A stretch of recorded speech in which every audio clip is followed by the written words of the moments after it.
Hey guys, so you've all heard it before, whether it be on television or on YouTube or advice from family or an inspirational quote floating around Instagram. Just be yourself. I know I can't be the only person that's ever wondered, but how do I do that?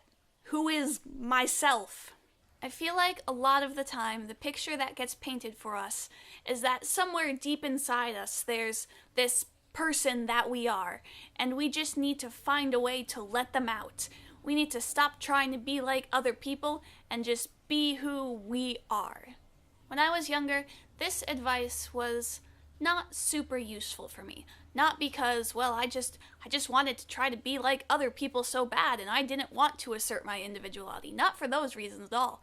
Just because I didn't know who I was. I had so many different interests and talents. Was I supposed to just pick one and then let that define me and have that become who I am? What if I picked the wrong one? I like so many things. And I feel like my dilemma is not an uncommon one. There's a ton of people in this world who are great at so many different things, but we like to categorize people. We like to put someone in a box and say, this is what you are. I can think of my sister Hope as the extremely musical, talented teacher because she is both of those things.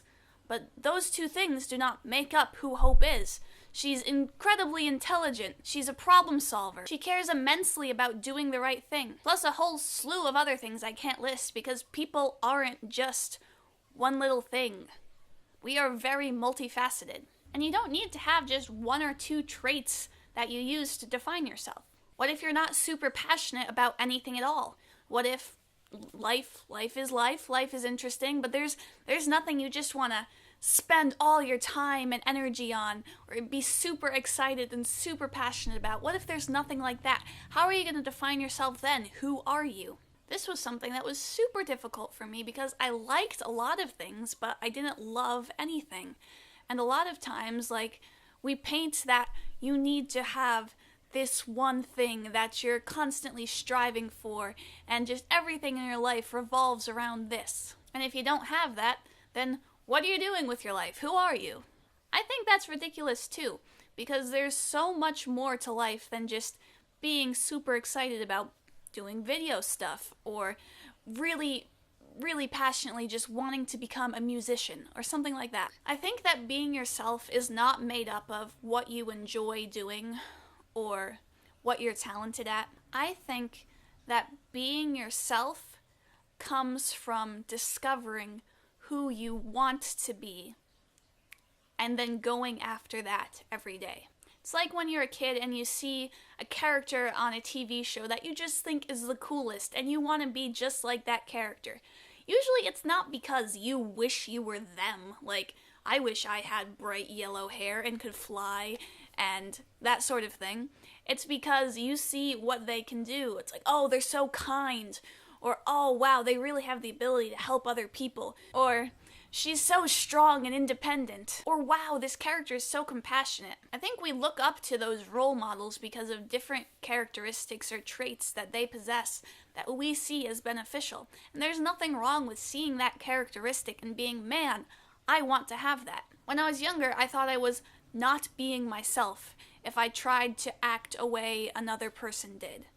Like, if this person was really confident in social settings and I tried to act like them, I wasn't being myself because I'm not naturally confident in social settings.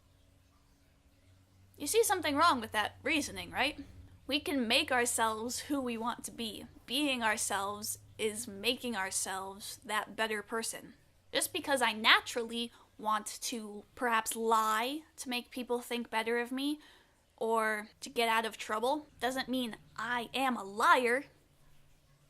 Our natural inclinations.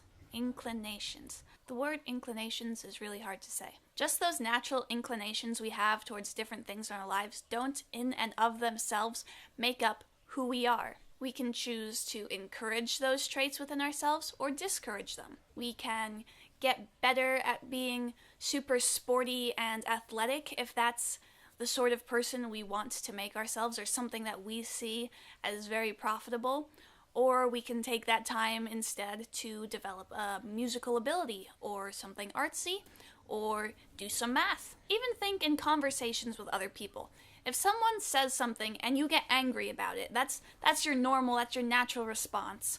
Does that mean that you automatically have to define yourself as, well, I'm just kind of a female dog when it comes to this sort of thing, you know? This sounds a lot like just defining ourselves by the habits we've built up or the natural gut reactions we can have to things. We say, well, that's just who I am.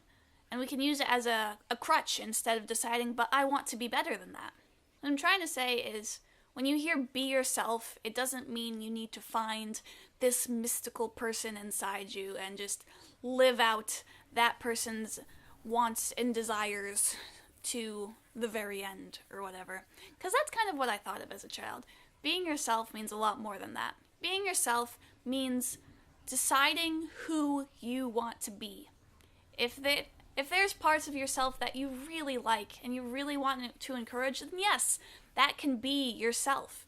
But the parts of you that you don't like and that you know aren't the best, like say my natural reluctance to be in certain social situations and interact with people, that doesn't need to be who you are. Instead of be yourself, I think it would be better to say, be who you want to be. Make those decisions every day to encourage what you see as good and beneficial and helpful and encouraging, and make the decisions to find ways around or ways to discourage those bad sides, those things that might come easily but you know aren't the best for you or the best for others or the best for society or the best for whatever. This might be a little disconnected, but I just wanted to get those thoughts out there to maybe get you guys thinking, because I feel like personal identity is such an important thing, and a lot of us have no idea who we are because we don't have a passion or we don't have that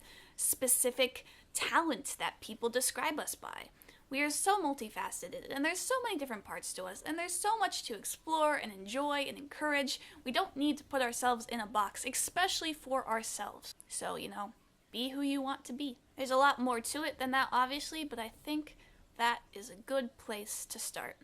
Thank you guys so much for watching. If you want to see some other video I've made talking about an issue I've got some thoughts on, you can look right here. If you want to subscribe to my channel, see what else I'm going to make, you can click right here. Put them on the screen. It's gonna be awesome. And I just want to thank you so much for watching, and I really appreciate that you take the time out of your day to see what I make, and I'm really enjoying my journey of just making things. So thank you so much. I love you guys, and I will see you next Monday.